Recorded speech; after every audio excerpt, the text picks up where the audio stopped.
Miku Hook, Bise Hook, everyone for being here. A few folks, more folks are going to trickle in, just kind of running late from work, so we'll get started. I, yeah, no worries. So we are going to, let's see. All right. So I know that a couple folks are coming from work still. I know that there were a couple folks that because I think there's just some like packaging delays, they're still gonna join. And yeah, so just wanted to welcome y'all to the Acorn gathering. Thank y'all so much for your patience. I know this is something that we had planned in December. Yet Creator had other plans for all of us, including a lot of weather and seasonal bugs, and we're still dealing with a lot of weather and seasonal bugs, but we figured that we would still want to hold space for everyone and just create a pocket of safe space for folks to come together and to spend quality community time, to cook, to eat good food. And so be safe again for being here. So, as I mentioned before, we're going to kick everything off with a guided meditation. So, if you're not already sitting, I know I brought my chair here into the kitchen with me. Feel free to find a safe place to sit, or you can stand too. This exercise also works with standing. We're going to do a meditation for about 5 or 7 minutes, and then we're going to do a little bit of a reflection. Yeah.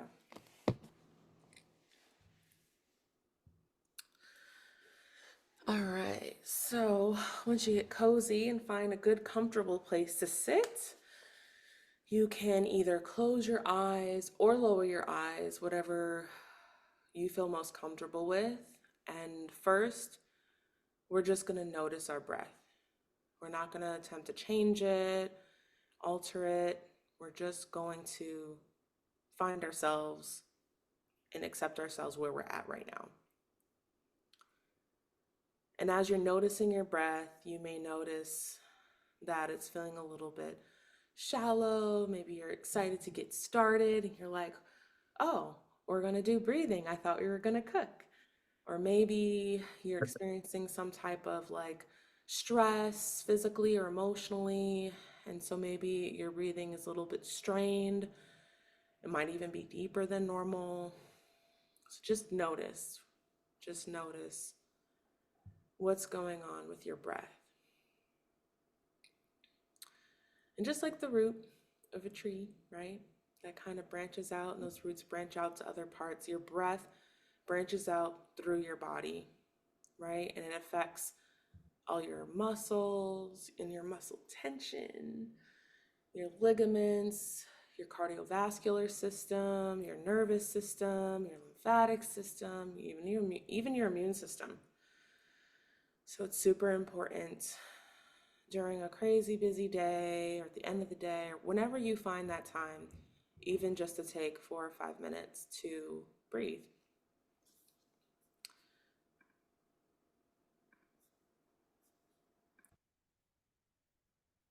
And so with our breath scan, we're also going to do a body scan. So you can start from let's start from our feet. Because we're talking about being grounded and rooted, right? So starting from your feet, from the tips of your toes, all the way up, we're going to go all the way up to the crown of the head. We're just going to notice. You're going to recording in progress. Maybe you might notice that your body is feeling a little bit more tense in some areas, more relaxed in other areas.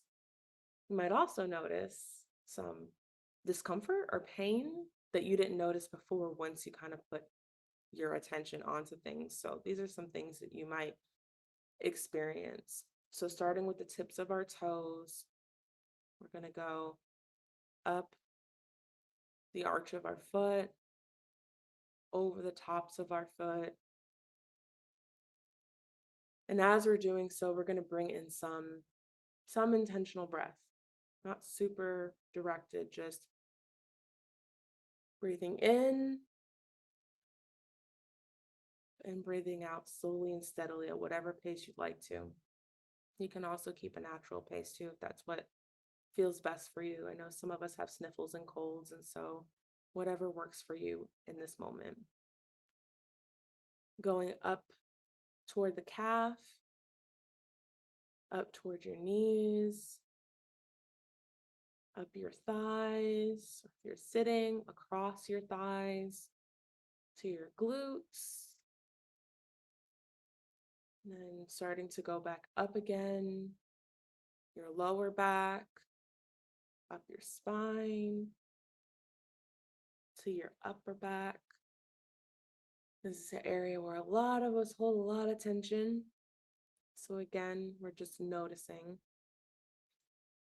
And then going up into the shoulders.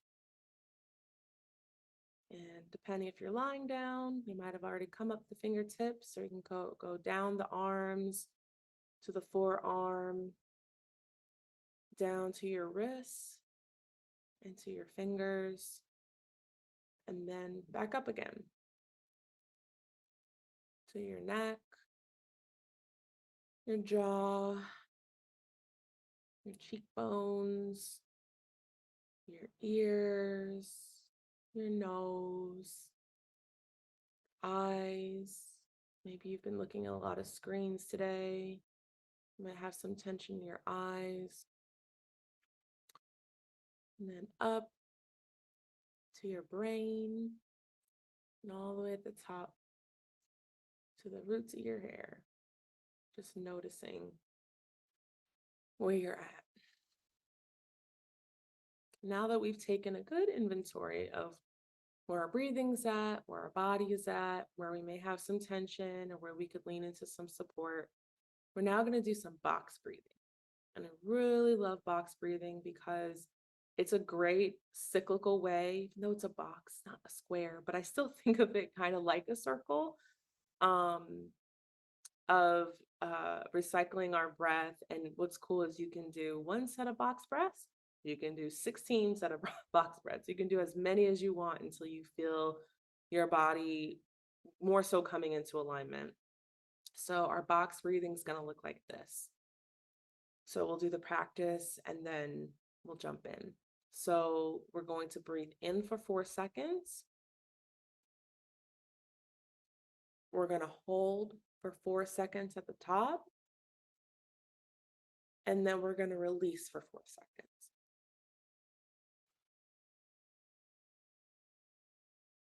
And you can visualize this however you like to. I like to visualize it as I'm starting at the southwest corner or bottom left corner of a box. And as I breathe in, I'm going up that side of the box, and then I'm holding at each corner, and then releasing or skating across the top of the box, holding at that corner, breathing in, kind of sliding down the one side of the box, holding for 4 seconds, and then kind of breathing myself out and pushing myself to the start where we started off at. So again, whatever works for you. So we're going to jump in now. So starting at the beginning, I'm going to breathe in for 4 seconds, holding at the top for 4 seconds, and breathing out for 4 seconds. So we're going to do one more cycle of this and then kind of do like 3 on our own. So breathing in for 4 seconds, holding at the top for 4 seconds, breathing out for 4 seconds. And if you find that 3 seconds might work better for you, 2 seconds might work better for you, 5 seconds might work, whatever works for you. So again, doing the box breath, and I had someone else join, so I'll do one more guided. So we're going to breathe in for 4 seconds, hold at the top for 4 seconds, and release for 4 seconds. Really like imagine yourself pushing out your stress, pushing out emptying your lungs of all that air that you have in there. And as we breathe in for 4 seconds, you're going to imagine yourself blowing up your belly like a balloon. So breathing in for 4 seconds, holding at the top for 4 seconds or at the corner, releasing for 4 seconds. Okay, we're going to do one box full on our own. So starting with the breath in.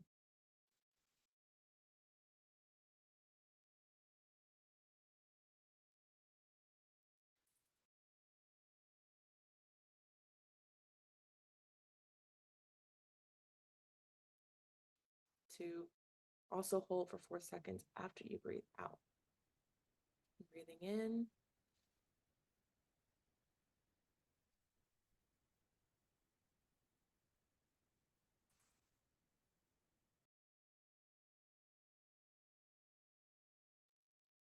Let's just do one more half box.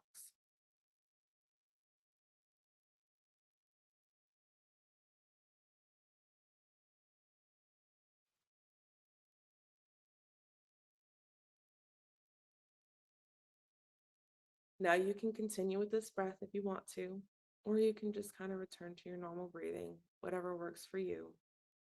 We're going to do a bit of a visualization exercise. So with your feet, you're sitting down, or even if you're standing, or if you're laying, just imagine, kind of like place your feet flat on the ground. Or if you're laying down, you can just kind of really sink those heels into the floor or the bed or the couch. And I want you to imagine that your feet are growing roots. And as you're breathing, that breath is bringing life into those roots and letting them grow more and more deeply, more and more horizontally towards the other beings around you. Maybe you have pets or people, children, elders. Perhaps you have your own garden or trees outside. Even if you're in an apartment, you can still imagine these roots kind of scaling down the walls like ivy and kind of bridging out and connecting to life, the life all around you. And as you're doing that, I want you to visualize. I'm going to kind of go back. I'm going to take a step back, visualizing yourself as a little tiny acorn. So this is where you started off, right? Little tiny acorn in your mama's womb. And I want you to we're going to go through and visualize this acorn as it falls to the ground. Then it takes root, right? Taking root in our families, in our communities. And as you grow up, I want you to visualize all of the blessings like the sunshine and the nutrients and the rain that nurtured you as you grew. While you're doing that, some other stuff may come up. These might be the challenges like the storms, the floods, maybe the drought that both might have threatened your growth, but also in the end, it made you who you were.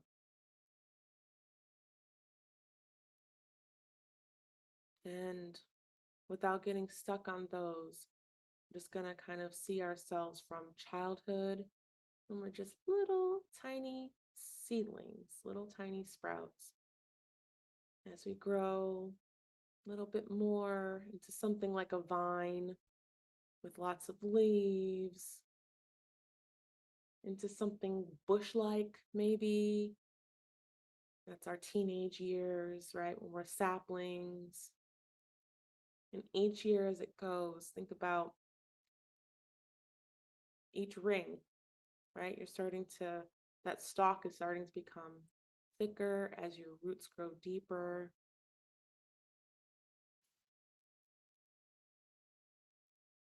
And as you grow into young adulthood, now you're like a little tree, something you can buy at Home Depot. Right? And depending on where you're at in life, you're still growing. Maybe you're at that stage, maybe you're still growing. We're all still growing, no matter how old we get. We're still growing. And I just want you to take a step back. Once you get to a place where you feel like, yeah, this looks like me as a tree, to take that step back and just look at yourself. I know it's winter and everyone has different seasons, favorite seasons. Some folks' favorite season is summer, spring, fall. I actually really love winter because I feel like we can really see the bare bones of things. Whatever your favorite season is, see yourself as a tree in that season. And you don't necessarily have to be an acorn tree. You can be your favorite tree. You can be a cedar tree, whatever tree you want. You could even be a rose bush if you want to. Whatever, however you see yourself. Empower yourself to reflect and to view yourself in your full beauty. Notice where there might be parts in your bark or in your on your branches where you're like, I remember that. I remember when I had that heartbreak or I had that issue and how it impacted me. And maybe you lost a branch. Maybe there was a family member or a really good friend you had to walk away from. And remember all the good times, the times that brought you a lot of peace and allowed you to grow so tall and to shine your leaves, your branches, whether they're green or orange or red. And I want you to just say biwa or thank you, be safe, thank you to yourself, and appreciate how far you've come. And as you're looking at your full self, there's a lot of changes happening around us. You might be experiencing some personal changes too. These things can be very overwhelming. And it can be hard to think of the future during times like these. But if our ancestors didn't think of their future, of our present, for the last 300, 500, 5,000, 10,000, 40,000 years, we wouldn't be here today. So there is still hope. And I want you to think, just as you are a seed or an acorn, you might have a seed of hope that you want to plant. It might be to go back to school or to deepen your understanding of your language or culture, or it might be to connect more with community, might be to have a baby. I don't know. Whatever seed you want to plant, you know what it is. What I want you to do is I want you to take that seed, give it, I'm not a tree planter, but give it a good amount of space from your tree self and just plant that 5, 10, 20 feet away from your tree self. And imagine yourself kind of scooping out dirt, or maybe you got a shovel, and you're planting that seed. Maybe you add some water on top for practical reasons or just for a blessing. And I want you to ask yourself, your tree self, to watch over the seed that you planted. Look how far you've come, and trusting and knowing that the tree you've become is going to be a good mama bear to the seed that you're planting. Take a few more intentional breaths and just soak everything in.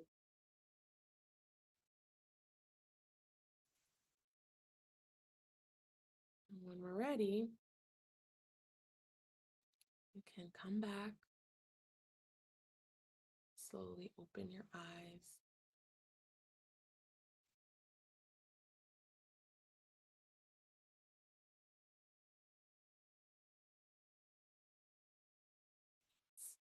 We're gonna do a little bit of reflection. Just perfect. Okay. Do like maybe 10 minutes or so of reflection. Then we're gonna jump into cooking. So for anyone who would like to share, you can share in the chat and come off mute, however you like to.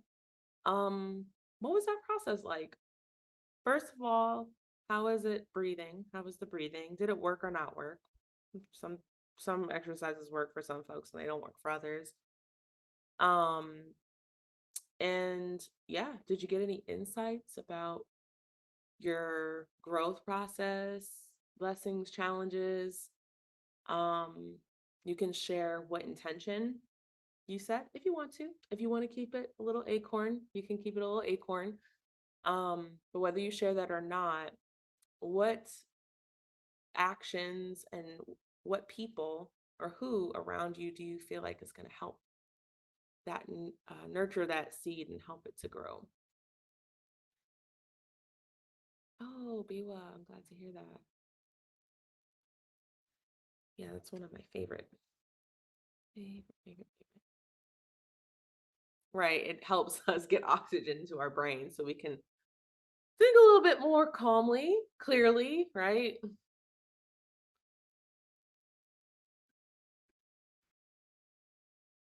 Any thoughts or aha moments thinking about the acorn and the tree, thinking about yourself?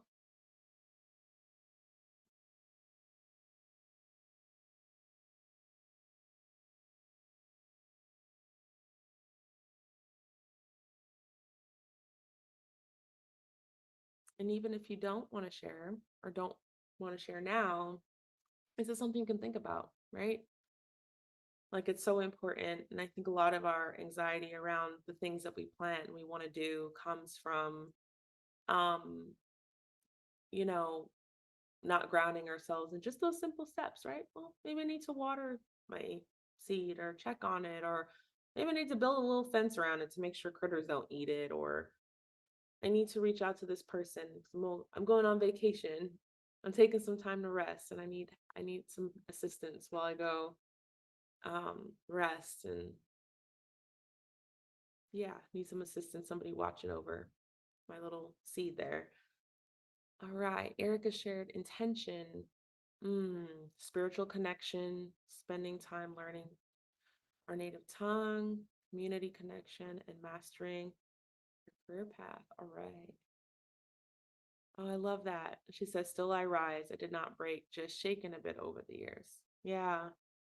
It's incredible how much trees will bend before they break. And I feel like it's just such a beautiful analogy to who we are as people. So be safe. Thank you for sharing that, Erica. You're welcome. And I just wanted to add, Yeah. where I stay, I live on a coast. So obviously the trees here typically have adapted to the climate, the wind direction, things of that nature. And there are trees in my yard where I am very, um, I wouldn't say attached to them, but I have this like deep level respect, just knowing that they went through so much and yet um, they, what's the word I'm trying to say? They learn how to bend with the wind, and they're strong trees because they've adapted to the climate. And I kind of feel like that is symbolic for myself, having to adapt and not fall over or break or whatever like that. So anyway, I just wanted to share that. Yeah. Thank you for sharing. Yeah, especially on the coast, all the storms and hurricanes. And I know here in NC, we've been having some really strong winds the last couple days. And it's just really incredible to kind of see, even though the power lines are made of tree material usually, but it's just that those roots, that's really what grounds, right, the tree. And I think it's so interesting how those root systems work and tie into other trees and just hold each other up. And I think that's just such a powerful um analogy for community. So awesome. All right, y'all. Well, we're gonna start cooking now. So I'm gonna give everyone some time. If you don't have ingredients or didn't receive your ingredients, feel free to just, listen along. Um, But yeah, I'm excited to bake with y'all. So I have the list here. Basically, we have our acorn flour. And I wanted to say too, I'm so sorry. Usually I send out the list of ingredients ahead of time. So my apologies. If you do have some either cornmeal or white flour around, you can do that. If you don't, you can completely make a cake just with the acorn flour. It just won't stretch as far, obviously. Um, and as Alexa mentioned, it's bitter. So the more that you mix it with another flour, the it's going to be a different taste, right? So I myself here have some blue cornmeal. Um, and we're actually going to try to see if we can make a couple different types of corn cakes today, acorn cakes. I have some coconut flour, which will probably make it a little bit more sweet. And I also have some almond flour as well. And I do have all-purpose white flour, but I'm gluten-free, so this is just for show. I think I made some blue cornmeal with some um regular white flour for Thanksgiving, so I had that left over. One thing I wanted to say is I have this acorn flour left over from last year that I just randomly found in the cabinet. I did look it up and it looks like it has a shelf life of up to a year, but it said you should probably eat it within 3 to 4, if not 6 months, because it can go rancid really easily if it's in a warm climate. So I did smell it and it didn't smell rancid, but just in case, I just thought that it would be kind of like a good reminder that you can definitely save this, but be sure to use it, I would say within at least 4, 5, 6 months. So I have some salt here as well. And then there's also the juniper ash. So yes, and I know Alexa knows a little bit more about this process. It is isn't it the nix, the word that I can never say. But basically being able to add the corn ash or the ash to either the cornmeal or the acorn meal activates the calcium. Let me know if I said that right, Alexa. I actually just saw the word the other day. I just cannot pronounce it for the life of me. Let's see. Hey, Dominique, Yes. where were we supposed to get the ash from? So that would have to be separate, but it's not necessarily like it's gonna hurt if you don't have the ash, but what the ash does for next time is it activates it. So I'll actually add some, remind me at the end. There's a couple places that I know that sell the ash, and I know Alexa might know some places as well. Here we go. Nixtamalized. Okay, Are so these yeah. muffins? I'm sorry? Are we making muffins? No, we're making cakes. We're making, basically it's going to be like a pancake. Okay, and how many does this yield? So it just kind of depends on how much you're using. So hold on, give me 1 second. Because I want to use less eggs because I only have 4 eggs and that $8 a dozen. I only uses less eggs. Okay. So I actually have, okay, so let me give you one answer first and then I'll give you the long answer. So if you Okay. want to save your eggs, because yes, eggs are like gold these days, you can replace eggs with 1 teaspoon of baking soda and 1 tablespoon of apple cider vinegar. I will tell Ooh, you it's going to taste different than if you use eggs. But I would say probably, let's see how much, because I feel like when you make pancakes, it's like 2 eggs, right? So I wouldn't say 2 eggs. I would say maybe let's do 1 egg for now. And mhm, then we'll kind of, yeah, because we're gonna do 2 batches. So I'd say 1 egg for this one. So this is maybe a little bit more eggs than we actually need. mhm. Um, and then you're gonna want to get some like warm water. So I have some room temperature water here.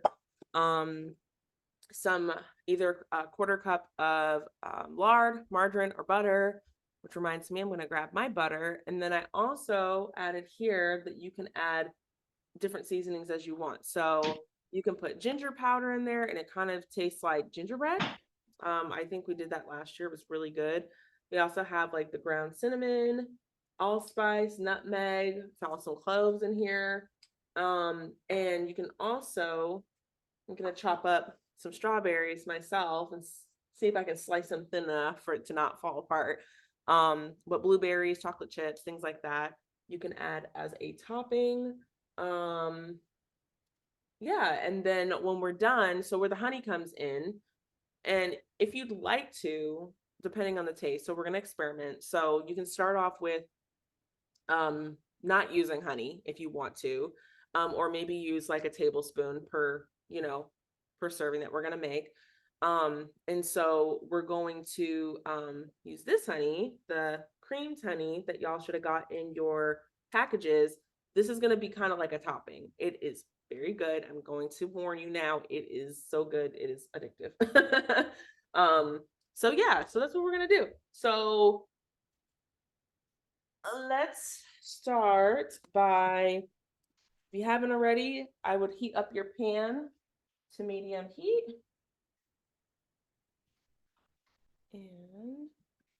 And let me know, actually, what I can do is I will put this in the chat. And I am recording this, so feel free to go back later. Okay. So if you need to refer to the ingredients again, they are in the chat. So I'm gonna get my butter first.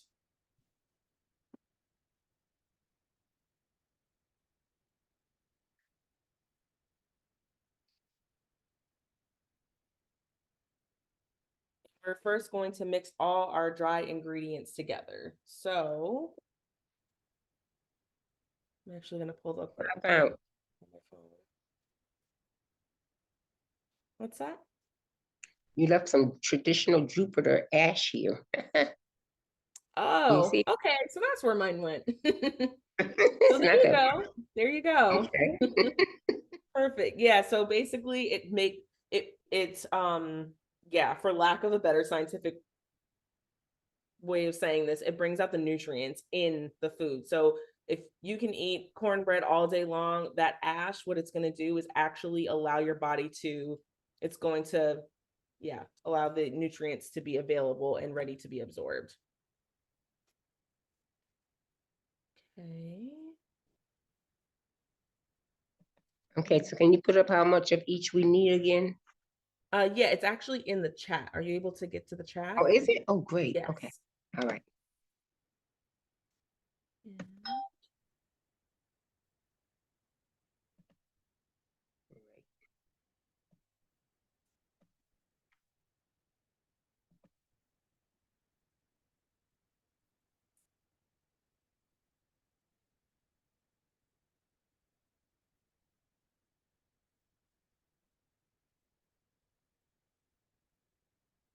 Actually, I'll go back. I'm trying to pull it up here on mine and it's giving me a hard time.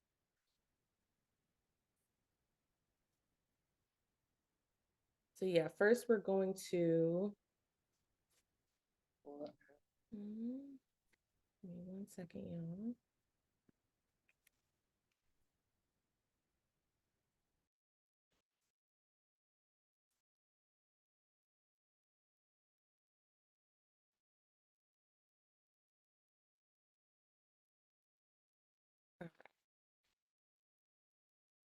All right, so yeah, first we're gonna mix all our dry ingredients together. So that's gonna be the half a cup of acorn flour, half a cup of either your cornmeal, white flour, other flour, and you can also experiment.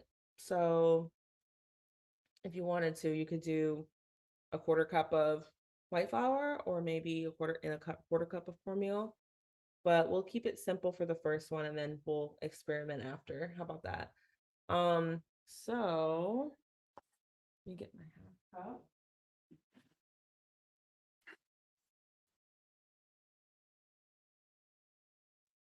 It's really interesting because I am so used to making cornbread by, I don't know, like a pinch or like a handful or this or that. So it's really cool when you get a new recipe or like something that you're new to, and I feel like you can kind of like start to create your own relationship with it, which is really cool.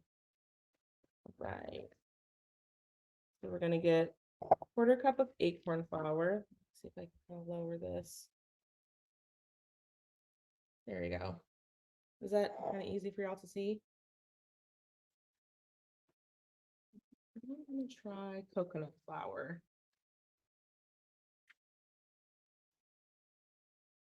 And half a cup. I don't know if I think I said quarter cup before, but half a cup coconut flour.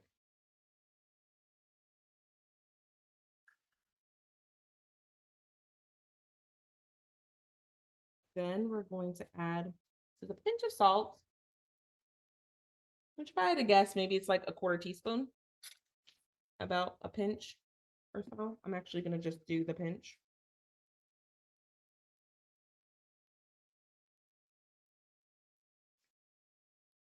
A pinch of salt. And then if you have your juniper ash, great. This is the time to add it. If not, just put it on your list for later. And then this, let's see. All right. So if you wanted to add your cinnamon, nutmeg, allspice stuff now, you definitely can. Or you can just do it plain. I'm just going to do mine plain for now. And as I do that, I'm going to multitask and oil the pan. Let it's nice and heated up. Okay. I don't like this big ladle, so I'm going to get something different. So first we're just going to mix all the dry ingredients together. Now, if you have eggs, the rule of thumb is to crack them in a separate bowl.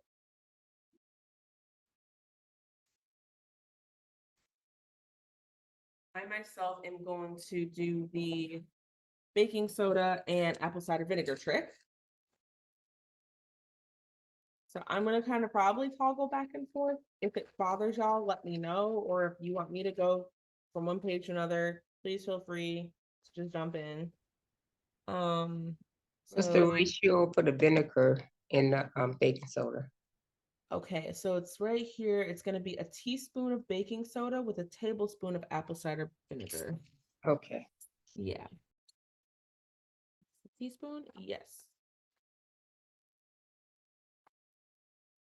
I'm just gonna, even though I'm not breaking eggs, I'm still just gonna do this in a separate bowl.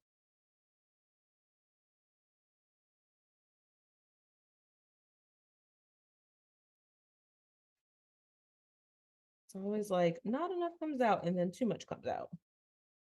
It's always my problem.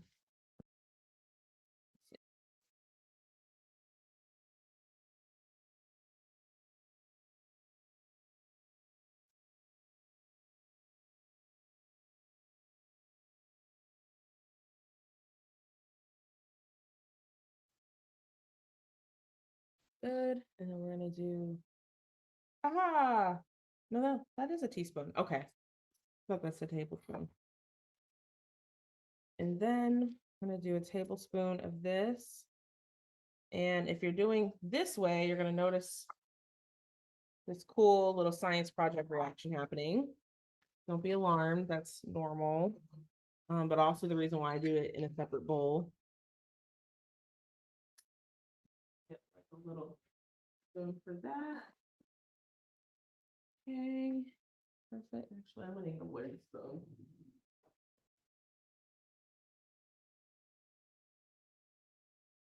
And kind of mix that in together. So again, that's the equivalent of one egg. Now it doesn't, I don't know if you can kind of see it, but there we go. So it doesn't look like one egg cracked, but basically it's going to do the same thing as what one egg does. Okay, so going back to this, so the warm water, I'm gonna say we're probably going to add that in. It's enough to mix. So let's see. So we already got our pan heated. Drop a couple spoonfuls into the pan. Great. So I put avocado oil in my pan. You can also put butter. I think I'm gonna put butter on top of my pancakes. And let's see. So next I also have vanilla extract because I'm not using the eggs and I'm using the baking soda concoction. I'm actually going to add a tablespoon of well, no, a teaspoon of vanilla extract to mine, just to kind of take a little bit of that bitter taste from the apple cider vinegar out, since it's already with the acorn flour. So make it a little bit less bitter. So then I'm going to add in this into the mixture.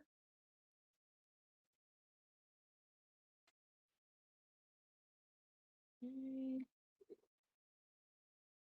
And then we're going to add enough water to basically create a pancake batter mixture. So just kind of adding it slowly and mixing. Now, if you really want to make sure, what you can do is you can say, okay, I'm going to take a quarter cup of water, right? Probably just pour a quarter cup. So let's see if we can figure this out. So I'm going to pour another quarter cup of water. And then that way we'll know exactly how much water. Some people like their pancakes kind of runny and some people kind of like them thick. So I think it just kind of depends on what you like. So I'm going in with the third quarter cup of water. What you can also use too, I think I experimented with this last time, is milk. Like maybe you could do 50-50, half water, half milk. I like to use like coconut milk or almond milk, or my favorite before I figured out I was allergic to it, or not allergic, but sensitive to it, with oat milk, which is super creamy. So as you can see, we're almost there, not quite. Okay, so this should make a full cup of water.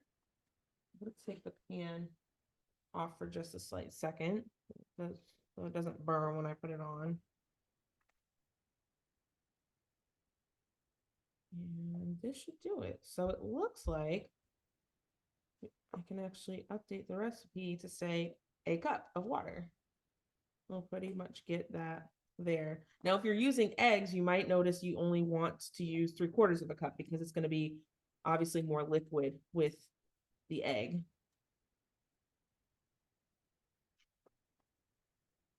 So kind of between cake and pancake batter at this point, but I like the way we're looking.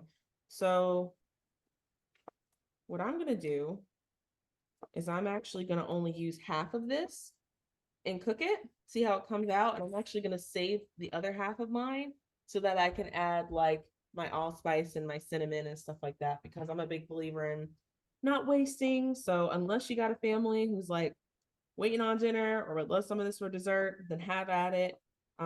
But it's just me and my cat, and he can't eat acorn cake. So I'm just going to do it that way. And yeah, this should pretty much be good to go. Alrighty. So what we'll want to do is, and the way that you can tell if your batter or if your pan is ready for your batter, you can take a little bit and place it in the middle of your pan and just see if it sizzles. See, mine is cooled off that quickly because it's cold out here. Okay, perfect. So I'm gonna let that heat up a little bit more. But when you're ready, you're gonna put whatever size pancake you want. So think of it as we're making pancakes, but with acorn flour, whatever other flour that you have. And you're gonna put them in for at least 30 seconds. And then you're gonna check for the bubbles. If it starts bubbling and it's browning, that's when you know that you're good to go to flip it to the other side. These are thick, so as mentioned, you might want to flip them a couple times. It just kind of depends on how done you like your pancakes, how you like them extra, fluffy, or if you like them more, dense, things like that. So, right. This is actually smells really, really good. And there are other ways to make this, like you mentioned, Mom, Laura. You mentioned about making muffins. I'm sure there are so many different recipes online that you can use to make, muffins. And I actually might experiment in a minute on our second batch and make some, I don't know, maybe make some like smaller types of round little pancakes. So let's see if this is like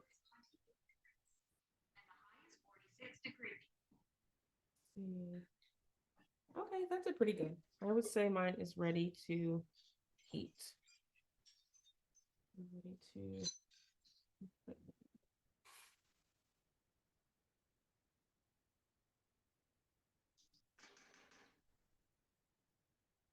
You can make one big one. You can make a couple small ones.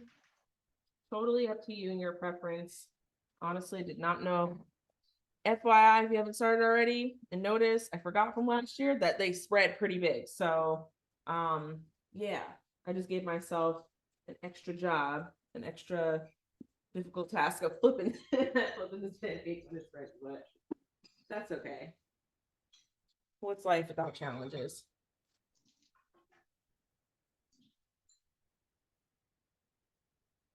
This is like the little tiny sample that I baked. Oh my gosh, that's really good. That acorn flour is really fresh, y'all. Wow.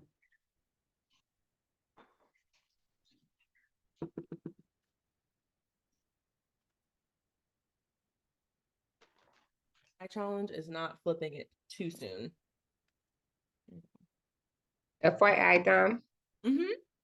I found some gluten-free flour. Awesome. Yeah, Awesome. Amazon. Oh, cool. Okay. So I think what I'm gonna do, I need like eight bowls. You know what? I actually might end up using a cup. Yeah, I think I'm gonna use a cup. So I'm gonna kind of separate mine. And again, you can start this whole process over again and try different things. I myself, I'm going to take the remaining batter, knowing that this made a pancake about that big. I'm going to divide it in half and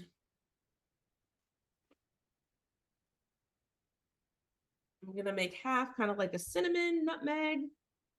And the other one, I'm going to chop some strawberries and try that.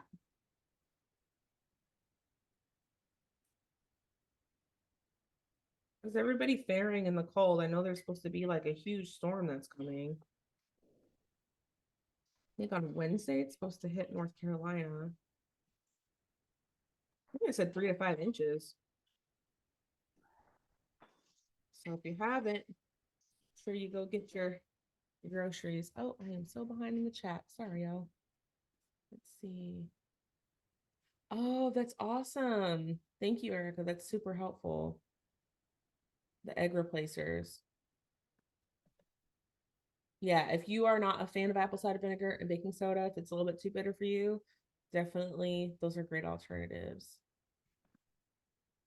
Yes, absolutely, Celeste. And like I mentioned, if I forget, please do remind me at the end. I know at least one place that where the juniper ash that my mom had that I left over there that I get it from. It is a gal in Arizona. But if y'all know of anyone else who's more local, that would be super great too. Okay, this is not ready to flip. It looks like a big chocolate chip cookie. Yeah, it does. It does. Doesn't quite taste like a chocolate chip cookie, but I have to say that I'm surprised it's not as bitter as I thought it would be with the apple cider vinegar in the baking soda actually. So I'm just gonna set.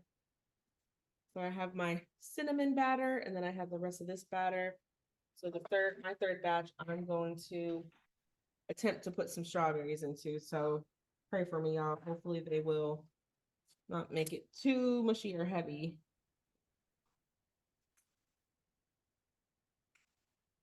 I do some slices.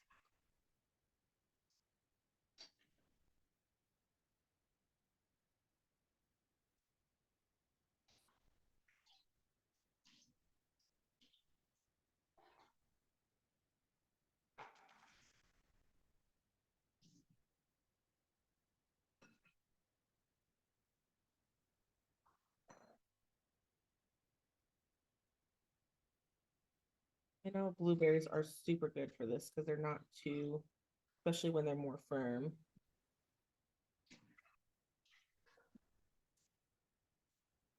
Oh, that is not something we want to eat. Okay. Let's slice these pretty small. That honestly might be more than enough strawberries. Maybe even too much. Okay. Let's check on the cake here. Okay, when you know it's starting to slide, that's a good sign. Like I said, unless you want to be up to the challenge like me and flip a huge cookie cake size acorn cake, Ready. it might be better to kind of just start small and kind of grow from there. Kind of tempted to try to flip it live, but I am. Nope, it's gonna break apart. Give it like another minute or two. And put some more butter on here.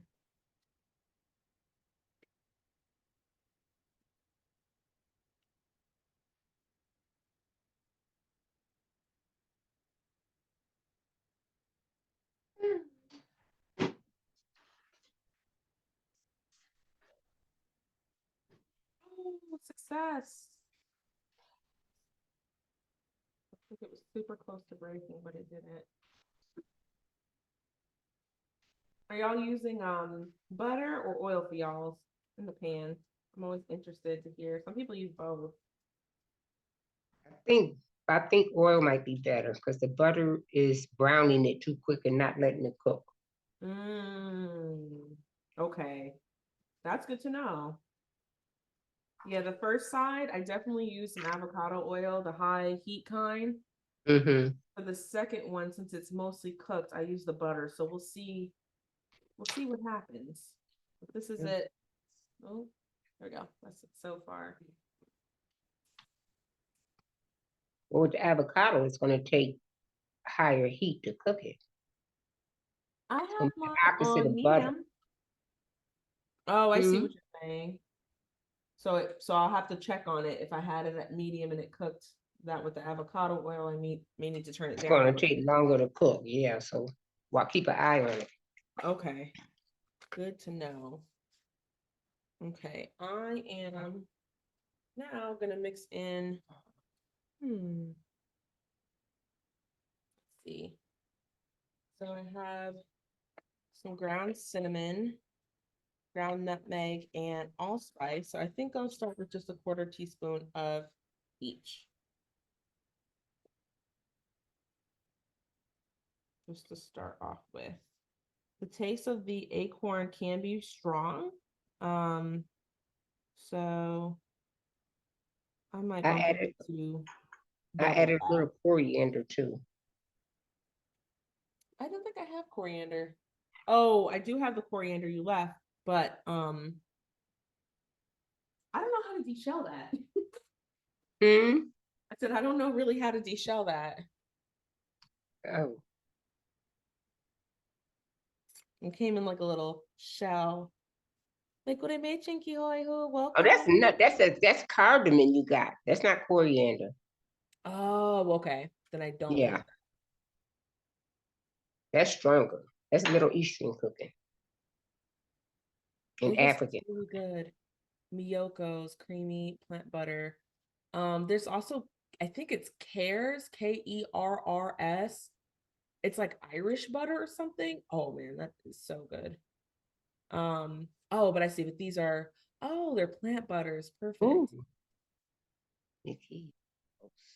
Oh, that's great because a lot of them do have soy, and even though, yeah, I'm not totally like vegetarian vegan, but sometimes I like to have things that are. But usually a lot of that does have soy. So that's good to know that it doesn't, the first one didn't have soy. Thank you, Erica. Oh, okay, this might be more than enough. Yeah, Yeah, actually, remember we were using that Earth Balance and we didn't know it had soy. Now it says soy. Now they got the soy-free one, so that's good. yeah, I don't think, yeah, I think before it did have the soy. Mm-hmm. So it turns out a quarter of a teaspoon is actually a lot. So I'm just gonna put quarter teaspoon of nutmeg, then half of that of the allspice. I might do the same amount of cinnamon. Yeah, this is actually more than enough. And before I do that, let me check on my cake over here. They're really thick, so all right, it's official. My cake is in two. Make that 3 pieces. I should have made it smaller, but that's okay. It's gonna be delicious nonetheless.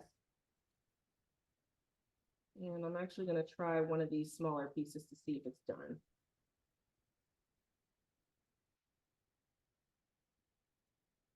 I know we all have different preferences on how done, or as some people like to say, burnt things are. But I know burning things also can take away from the nutritional value. So I'm trying to not do that as much. Ooh, that's gotta cool off. Okay. And back here. Hey, Crystal, I know you're just jumping in, so feel free to, if you want to cook, cool. If you don't, if you just want to listen in, we're just doing like a little native cooking show. Okay, it sounds good. Yeah, sorry. I'm like really tired, so No worries. Absolutely no worries. And I know we got storms coming and wind blowing, so I'm just glad you're here. Wish I could send you a pancake, Crystal. Try.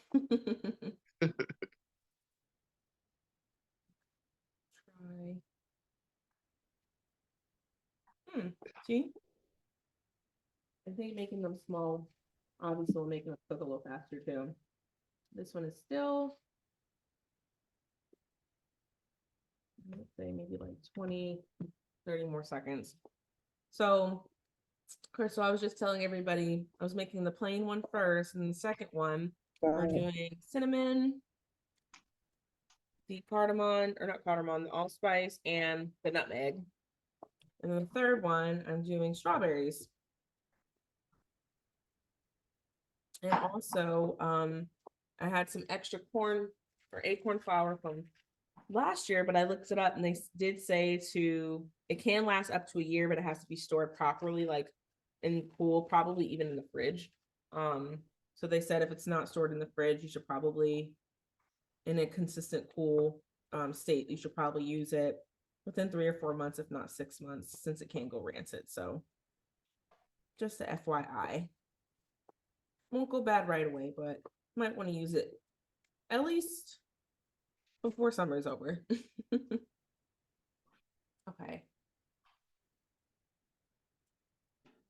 I think this is ready.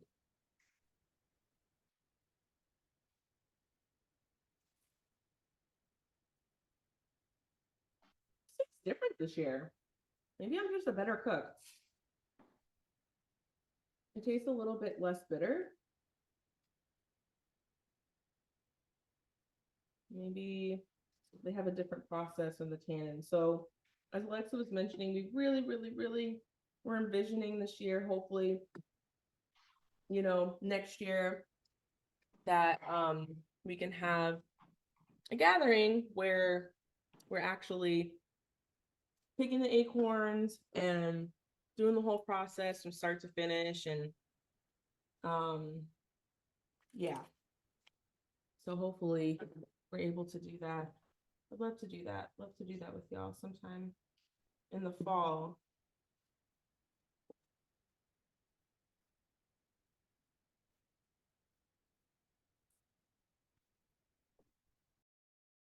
Oh, that's what I was gonna say. But the tannins, as we were talking about last year, they're really what makes the acorn bitter. So that's what's so important, to make sure that it's properly processed so that is it leaching all the tannins, and doing that process. And I don't know, this it's from the same company as last year, but this year just doesn't taste as it tastes a little bit less bitter, which is great. So I wonder if they changed their process or we just got lucky. Okay. I'm gonna try to do, maybe I'll do 2 small ones. There we go. That last one was like cappuccino.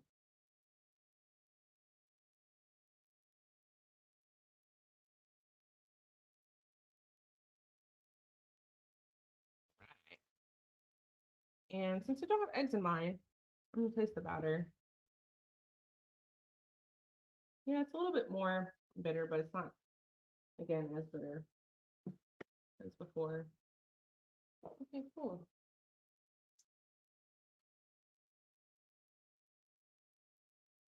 What I'm gonna do is I'm gonna put the strawberries.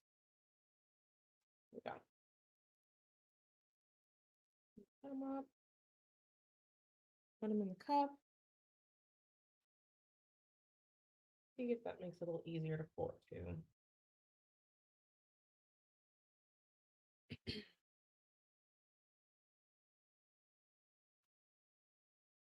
Meanwhile, I'm snacking on my first one. How's everybody? How's it going for everybody? Did everyone who's cooking, were you able to make your first, at least your first one?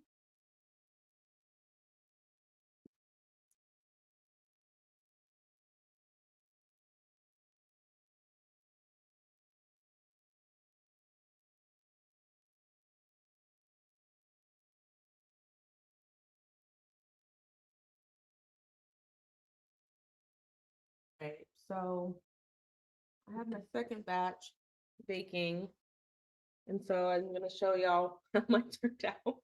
It fell apart. I will say that it fell apart. So for the next ones, I made it more small and manageable. But this is how it kind of turned out. And it's generally, just kind of like dark in color. Even when I put it right on the pan, it's already kind of a dark brown. So this isn't as burnt as it looks. And it's actually super fluffy and soft. So I'm actually going to get a little spoon.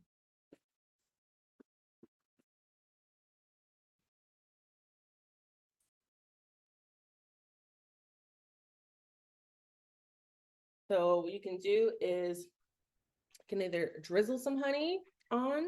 You know what? Let's do Mine turned out. a little of both. Yeah. Let's see. Okay. But it tastes like crap. Oh no, why? Oh no, that's not good. Probably the vinegar, huh?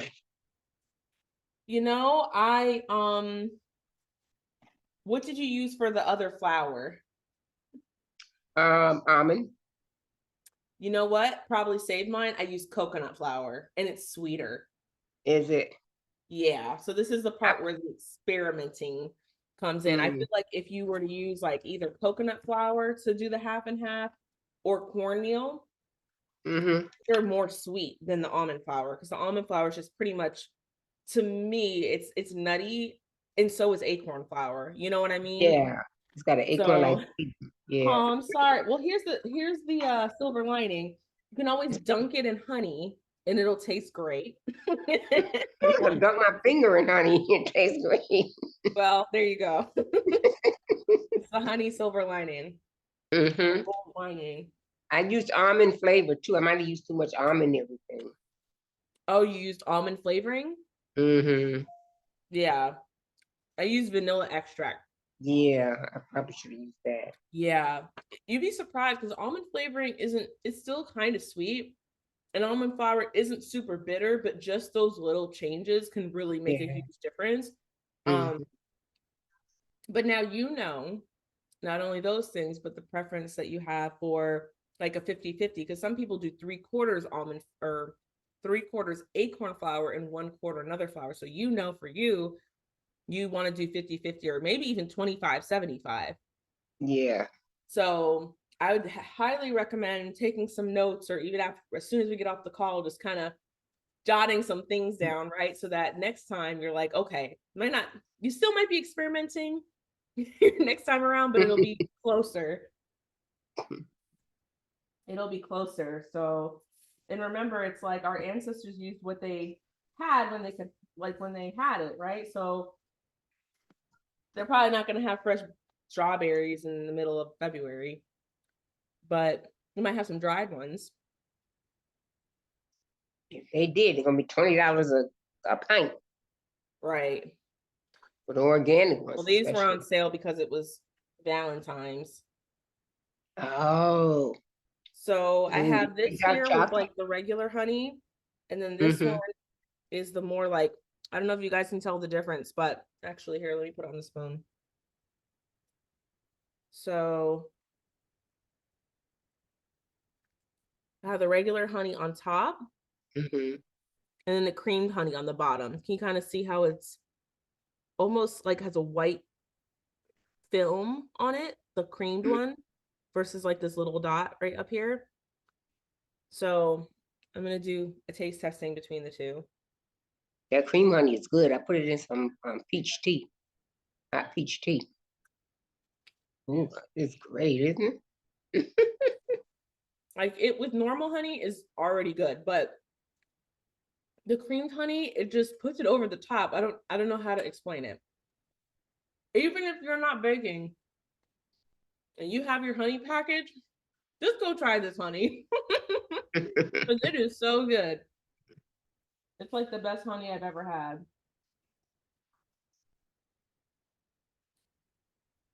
I have to look into the process of what makes it cream versus not. There has to be some type of process because it doesn't mean that, there's cream in it. It's all honey.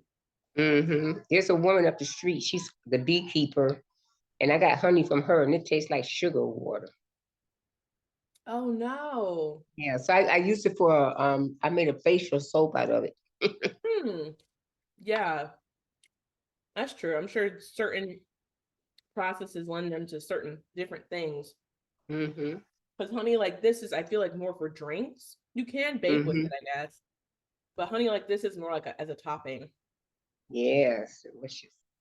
And this is Iowa Bee Farm. So we get it through Sweetgrass Trading, I believe so.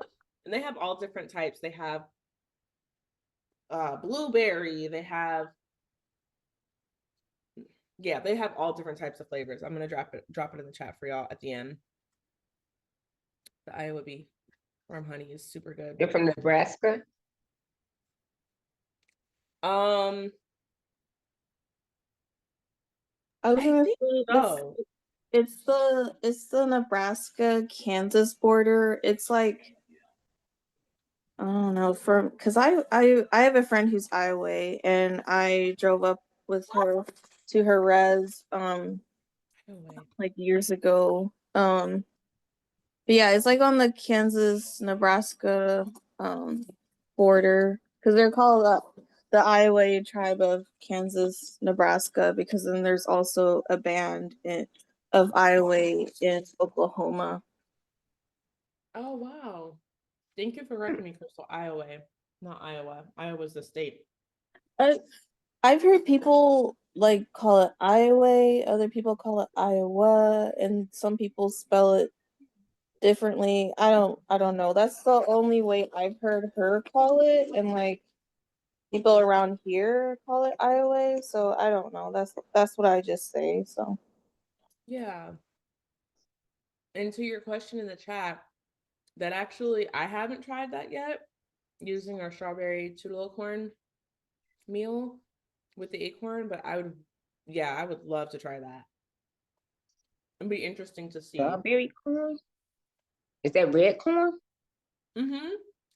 Does it taste like strawberries? No, it actually kind of looks like strawberries. Oh, that's the I'm gonna color. pull it up on my phone. and it's kind of sweet. I mean, it's not like overwhelming sweet, but it has like a slight sweetness to it. Mm. And it's a strain of corn that our ancestors specifically formulated. Where can you get that from? So Bryce has some, and he's actually going to send us some in the mail for those who were at Oh. the language gathering. For those who weren't, Uh-huh. here, let me put, hold on, I'm gonna put his email in the chat. Just reach out to him. So they have the Indigenous Garden there at Virginia Tech, and Mm-hmm.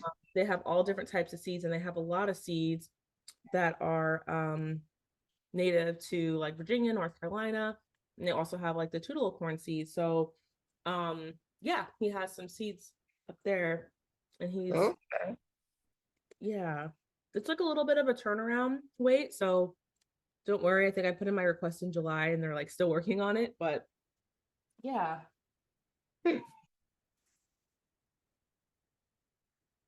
Now you're making me want to try it with blue corn, Crystal, just to kind of see What was it? Did you say bluebird? blue corn. Oh. Oh. Okay. Yeah. Yeah, I don't know. Sorry, I'm eating popcorn. Um, I'm so tired and hungry. So yeah, it was just yeah, I just wondered if like traditionally that's what like our ancestors probably did was like mix like the ground up like corn flour with like the acorn flour.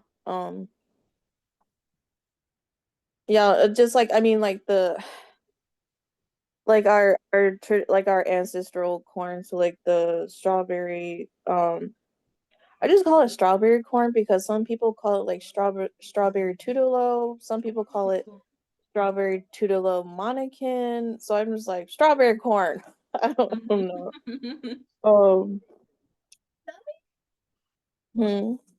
We have ancestral beans too, they're called like tutelo beans. um There's not many of like those seeds. Bryce sent me some a while back ago. Um, and so like I'm wanting that's one of the things that like I'm doing to help them with like the seed stuff is like growing the corn and then the beans. So adding like diversity to the seeds and stuff. So like, I live all the way here in Kansas. Because all of the seeds have been well, all of like the beans and the corn and stuff like that, they've been planted in Virginia. So like adding diversity to the seeds so that they're more likely to like survive in different areas. But yeah, so I plan on doing that to help like especially with like the Tudelo beans, like trying to get that out to like community members. I guess we had a different type of bean as well because the Tudelo beans they grow really tall, and so there's the issue of Corn. like they grow really tall and the corn getting like pulled and like broken by the bean. So Hmm. we had another type of bean as well that would Huh. go with our corn because our corn is like very short. It's Huh. not like tall, it's only like Yeah. 4 feet. I want to say something. So, Oh, oh, okay, yeah. I'm done. No, no, you're like spitting a lot of knowledge right now. I didn't realize that the Toodle corn grew so short, and that makes sense of why it's almost like because that's like where the process of like planting the three sisters, right? Like you plant the corn first and then the beans so that you wait till the corn becomes a certain height so that they're not they're not competing, right? Or being pulled down like you said. So I wonder how our I wonder if that was yeah, I wonder if like our ancestors maybe planted those beans in a different way and like you said used like a different bean for that one or how they kind of manage that. It's really interesting. I think too, we probably had what some people call like a fifth sister. Some people put like sunflowers as like a fifth sister. Um, I love it. It looks so good. I think I don't know. I'm really interested in like that, and I need to ask like Vicky, Ferguson more about this because I kind Mm-hmm. of wonder because another one of our traditional foods is called pigweed and um Amaranth? Is that like amaranth? no, it's like Okay. I don't even. I'll have to send you some pictures, but you can dry the leaves and grind them up and make flour and like make bread from the leaves. It's just called a weed because that's just what it's been labeled as. When But I didn't know how to use it. Basically. yeah, but we that was another one of our traditional foods.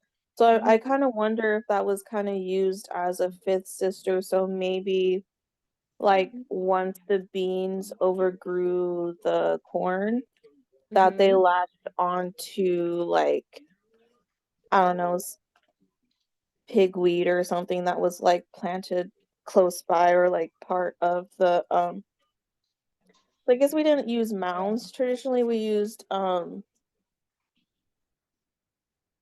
don't know what to call them. I call them like little columns, but they're just like raised long columns. These not Um these beds, but I know what you mean. Yeah. yeah, so I guess like the pigweed would have been planted over there too with all Mhm. like the yeah, I don't know, but I was just kind of wanting to look into that more because that to me would make would make sense, and I think that would be a successful way for us to still like have our beans and our corn grown together with this other traditional plant that we ate a lot. Because pigweed it grows really tall and it's Mhm. really strong. It's like a pain in the butt to like to pull up out of the ground. Its roots are very like connected to the earth. So I'm like, yeah, that would be perfect. I don't know. So I'm gonna stop talking now. Oh, you're totally good. Yeah, I knew about the Fourth Sister sunflower, but I didn't know about the pigweed. And that would be really interesting to know of our like you and Bryce and like so many folks in the community who are, bringing back our traditional foods and seeds to kind of see what that process looks like.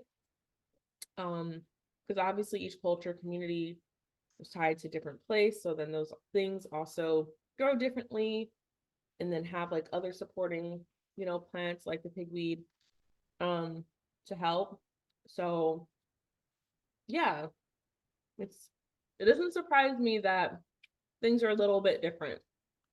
I feel like that's kind of just the beauty of diversity of our different communities. And it does make it a challenge to try to revitalize some things because they're not all standard, right? But it's also a really beautiful thing. I just want to show y'all these are the two cakes. They came out much better, much more even.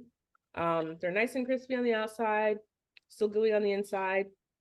Um, I want to say I've been cooking them for like 15 minutes, so it's definitely not like a regular pancake where it cooks super fast. I think it's just because of like, the acorn flour is really dense. I don't know if maybe the cooking time, I'm assuming it'd be like different depending on what other flours that you use. But I use the cinnamon, allspice, and nutmeg, and it tastes like a cinnamon cookie. So, and I just put on the uh three of them. I decided to break it up into three with the strawberries because the strawberries are kind of like heavy. Speaking of weighing things down, it's kind of weighing down the cake. So they are definitely not spherical. I can tell you that. But they are cooking.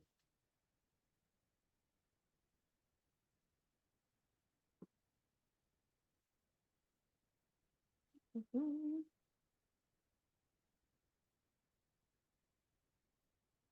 Yeah, and like let us know too, like what you want to see more of in community. Like, would you like to learn more about, you know, the three sisters or four sisters or, our different cultivated plants? And could definitely see our ancestors mixing them, the wild foods such as acorn with the more like domestic or cultivated foods like strawberry corn. That's now my next mission. I don't know how many seeds Bryce is gonna get. I'm gonna get from Bryce, but um, I definitely want to see if we can make some cornmeal in the future and try that out. I'm assuming it'd be really a good balance because the strawberry corn is very sweet, like you said, Crystal, or it's sweet. So that might like really nicely balance out the acorn flour. I was gonna say too, we do also have like our traditional squash as well. I don't remember the exactly how it's called. It's like called like Monacan like scallop squash or something. Um, but yeah, that would be like our traditional squash that we would also plant with the seed or with the corn and then with the beans. Um, and I think it was used at one of the cooking demonstrations. That was in like 20, that was the first year. So it was in 2023. Um, but yeah, I don't have C's for those though. But I don't know. Sorry, I'm just I'm just going off. But yeah, I just wanted to let everyone know we do have like traditional squash as well. That has survived. So Not the same as the Boston. Oh, you hear my Jersey accent slash Northeastern accent coming in. The Boston Marrow squash. Is that the same as that one, Crystal, or is that a different one? it's just like it's just like a white scallop. Like Oh, okay. I don't know what the Boston one looks like, but it's just like I'm trying to even think of how to describe it. It's not very big. Like it would fit in like the palm of your hand, and it doesn't look like a squash like we traditionally would think of. You know, with like the curve, like the neck that Mm-hmm. curves up. It just kind of like I don't know how to describe it, but like it just looked like somebody rolled up a ball of clay and then just clammed both their hands down on it and then like pushed down a little bit and then lifted their hands back up. So like there's the finger indents, but like it just I don't know. I have to see if I can find a picture to send, but um Uh, that was a bad description. And it's white. I guess it can also be like slightly yellow. Um, yeah, I don't know. I don't know a whole lot about them. like as you were describing it. Hmm. I said that was actually a good description because I could see it as you were describing it. Okay. I think I took a picture of them at the Indigenous, excuse me, um, the garden, um, Mm-hmm. when Bryce was doing the tour. Cause I think I like stopped and asked him what it was. Cause I didn't know what it was. Um, but yeah, I think I took a picture of it. I know I took a picture of the corn because he said that was the tallest and like best corn that they've grown there like ever. And I found like this I don't even know what to call it. It's called like it's just like a tea, like a planting tea, where you take like a what is it even called? A mayflower like leaf Mm-hmm. and you put it in water and like the leaf will like break down and stuff and then you add that to the seeds when you're planting because like it helps keep like squirrels and different animals like birds from digging up your seeds and eating them, but also helps promote like growth. It's kind of like essentially like a booster for the seeds. And so I sent him that and he used that for the corn this year and he said like there's like a really big difference. So I don't know. I think that's interesting because I don't think that's one of our traditional foods, but like we ate. Maybe I'll have to go back and look at it. I don't know. What was that one called again? It was called like Mayflower or like maple flower. I never can remember it. It's just like a a plant. It's usually like like a low lying plant that has one leaf and is like a big leaf that just is shaped like a maple leaf. Um, and then I believe it's the female plants, they will grow a fruit and you can pick the fruit off and you can eat it, but the rest of the plant is like not recommended to be eaten because it can be like poisonous. But so sometimes they'll have 2 leaves, but he got a plant that only had 1 leaf and it didn't have a fruit, so it was a male. And that's what he used. But yeah, I just found like a video of like another indigenous like farming group who shares that knowledge. So I was like, that's really awesome. And it just like I sent it to him and I think Vicky and I can't remember if I sent it to Crystal Cavalier or not. I just like sent it to all my like native like farm friends. Was like, look at this. Because I was just so excited. I was like, this is so awesome. That is so cool. Yeah, that's awesome.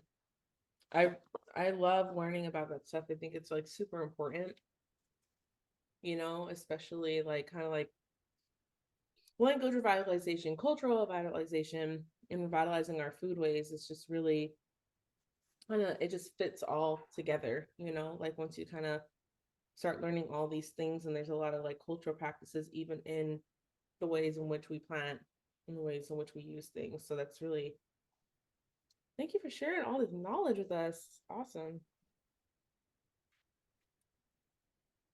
Okay, I'm gonna show y'all my strawberry ones. They are FYI, they're ugly. They don't look cute. Well, we'll see how they taste. So this is a leftover one of my other one, but you can see, I think blueberries probably would have survived a lot better, but I'm gonna try them out. I'm not gonna add honey because I think I've had enough honey. I think I've had enough of that for today. And I'm gonna see if the sweetness from the strawberries translates.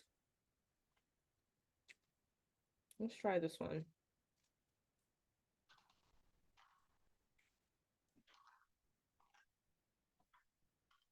Oh man, that's really good.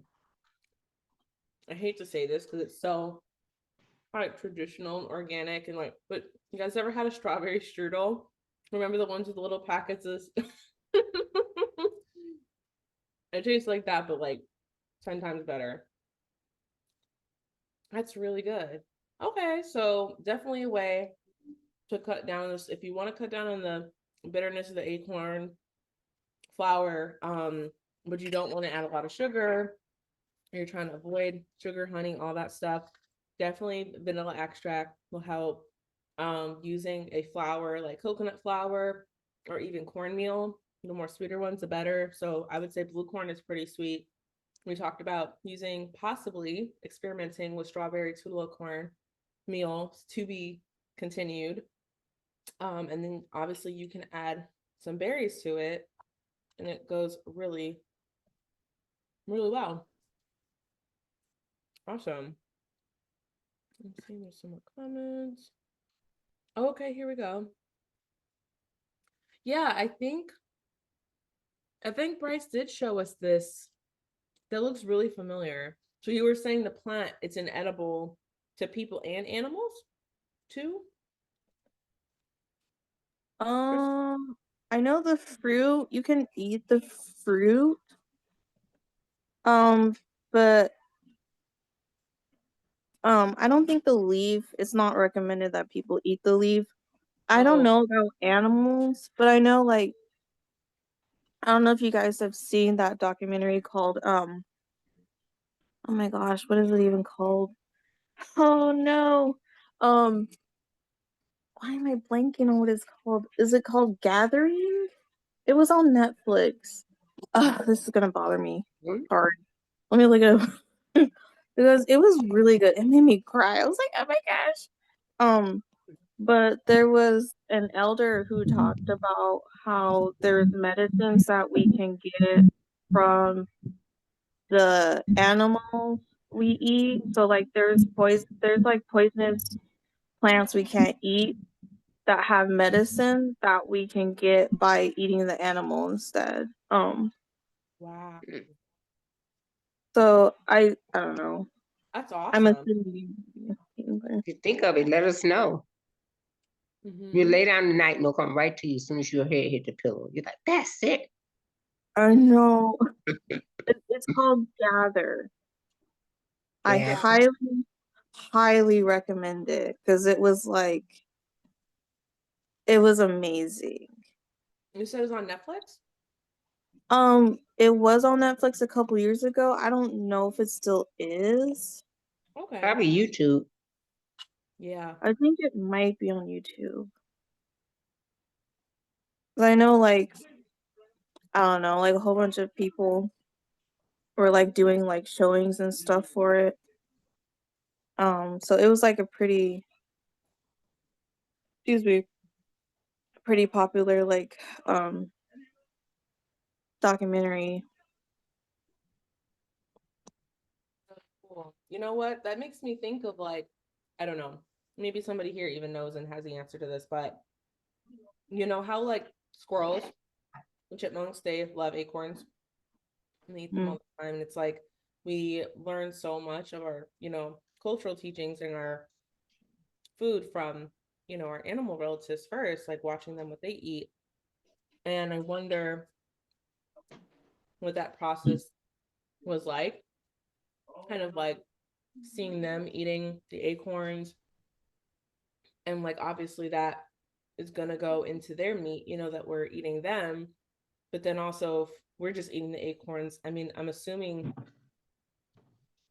hoping not, but one person probably tried it and got sick, and they're like, oh, we gotta do something to process this. So it's just so interesting to hear that there's things that animals can ingest and eat and process that are healthful for them, and that we can also get those nutrients, but only through, after they've kind of, I guess, processed out the things that we cannot eat. Mhm. That's super interesting. I'm gonna watch that show. Thank you, Crystal. You're welcome. Sorry. No, don't say sorry. It would just, you know what? I appreciate everyone's like just input and ideas, whether it's in the chat, talking, whatever. Because mostly this would just be me eating. If I had a cooking show, I would just be eating all the time. That would be the Like guinea cooking pig. show. Mm-hmm. Oh, let's see. So wait, is that tea? Remind me what the tea was again. Is that the tea from the corn? Mm-mm. It's the Mayflower tea. Oh, right. Okay. I sent a screenshot of what the plant looks like, and it's a picture of a female because it's got the flower. But he got a male plant, and they usually grow really early, like you know, um, in the spring. And so he got a male Mayflower plant, and he just put it in water, just soaked it in water, and then soaked the seeds in there, and then went to go and then just planted them. And that's what the corn, I sent a picture of like a picture I took of the corn from last summer from the 2024 gathering. That's what it looked like. That grew from the seeds that he soaked in that jar? In the maple flower tea. And he said that was like the tallest and like thickest that the corn that like our traditional corn has grown in that garden. Wow. That is awesome. See, it's just like there's so much knowledge gather. Okay.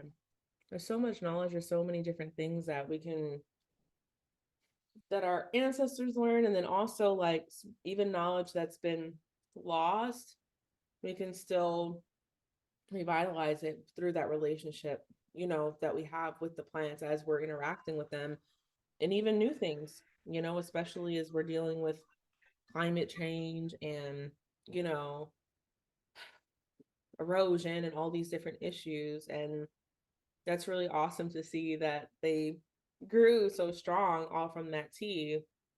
So that's super cool. All right, Crystal, we need you to come out to North Carolina and help us plant some gardens. I know I want to move there so bad. Like, I don't know about North Carolina. I'm sorry. Okay. I can do Virginia. Virginia's I've been nice. to Virginia enough times now that I'm like, all right, I can handle Virginia. I don't know about North Carolina.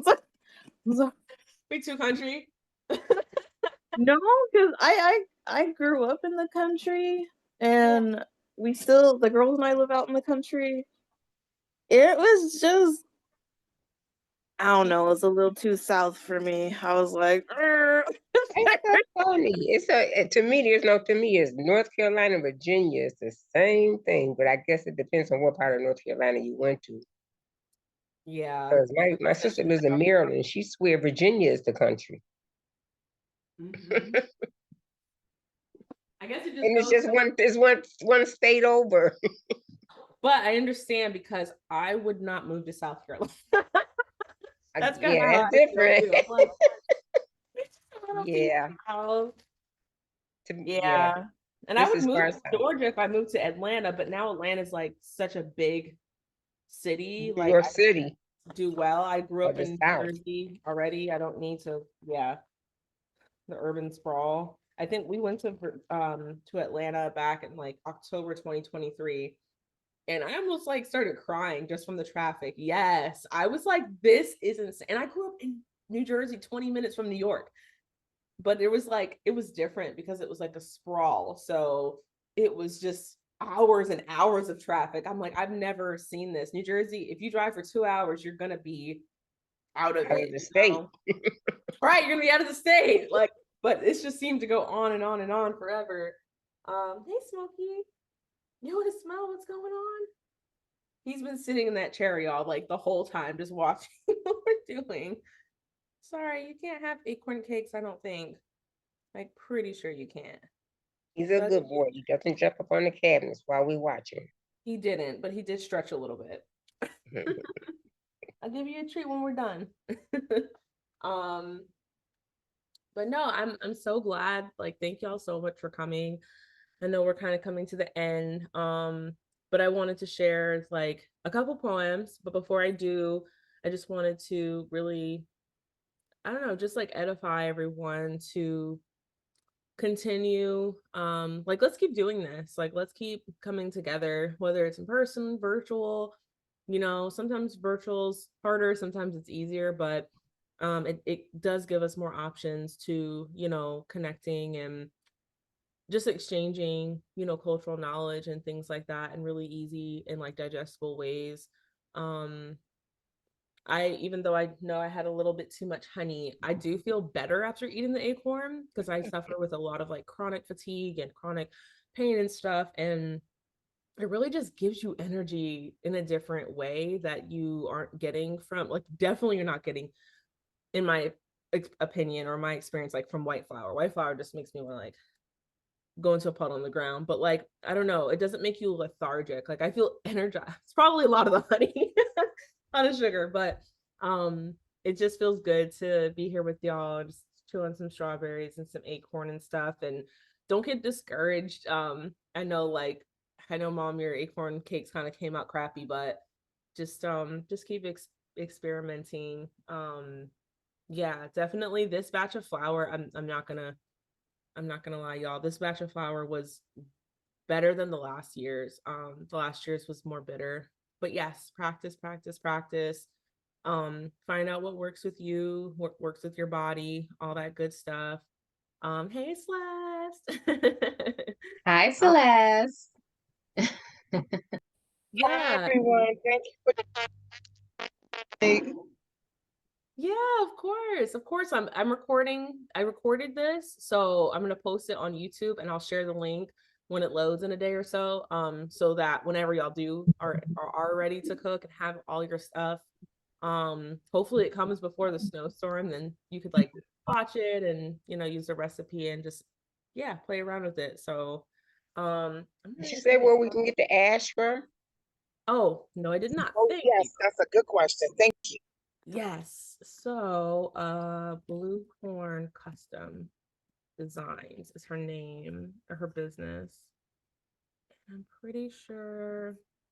Okay, she's taking a short break right now, but this is the shop that you can find it on. It's on Etsy, which I know is not like normally where you would think to buy food, but she has blue cornmeal.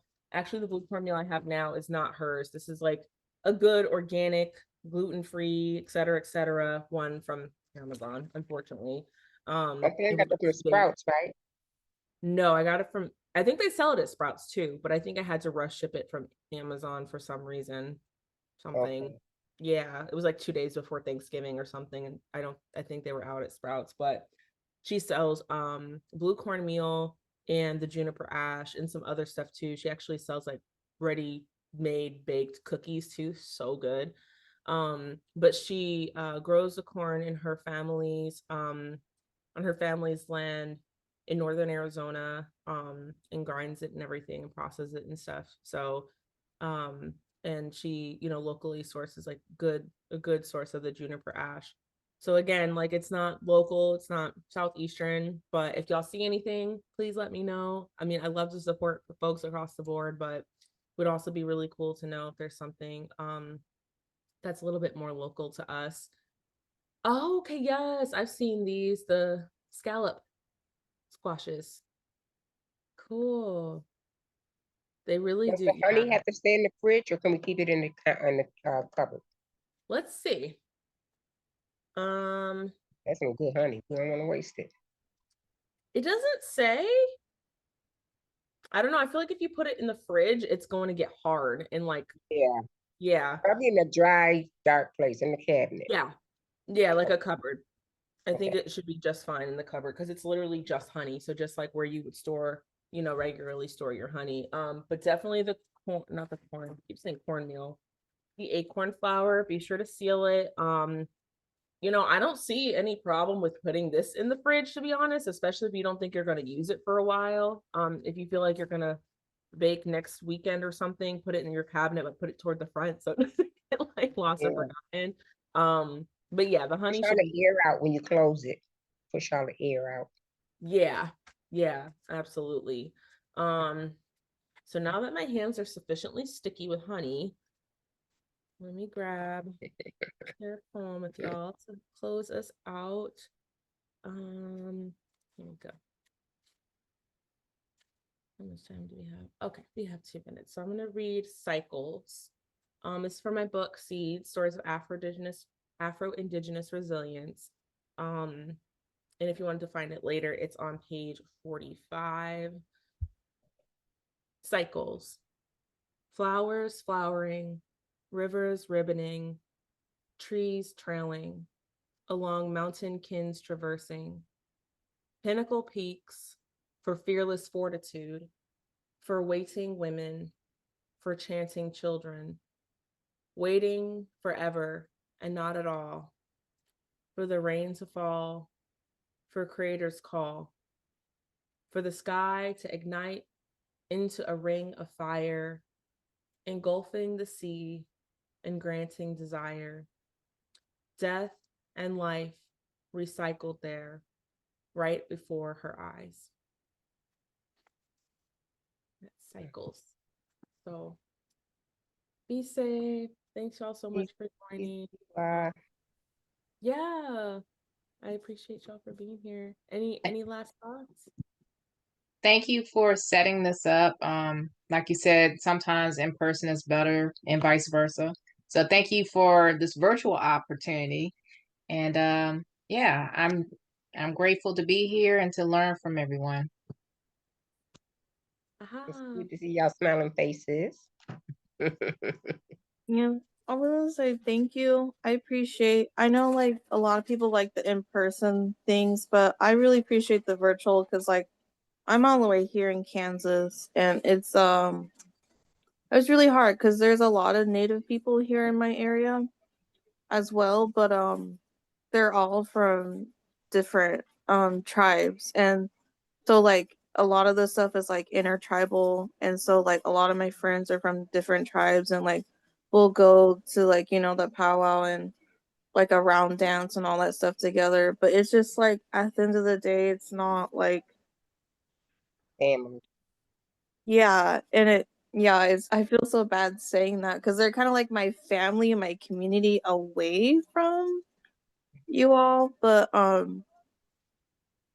yeah, it's just hard. So I do appreciate virtual just options. So thank you. Good to see your face too. Yeah. I know what you mean because I lived out in Arizona for 13 years and I got to know and became community and family adopted with a lot of amazing people who I still am in touch with. But it's just different. It's just different when you're, you know, home. It's more familiar, to your spirit and to You your can feel it. DNA. Yeah. So Mhm. we miss you. We love you. I'm glad that you'll be here virtually. Yeah, You and I, come what I visit want. North Carolina again. Just stay on the northern part. That's all. Just don't go too far down near the border. Yeah, don't move to Charlotte. Okay, because I don't know. I went down for the Halloween powwow because I'm also Halloween, but I don't know. I was kind of like, where are we? Because Did you because feel Aki, lost? Did you feel no, threatened? Did you it was feel like I met Aki down there, like it was like a whole thing. Like she was the one who kind of like really helped me reconnect and come back into the community on different, and her and Alexa. And so yeah, it was just like I flew down there to so we could just meet and go to the Halloween powwow, and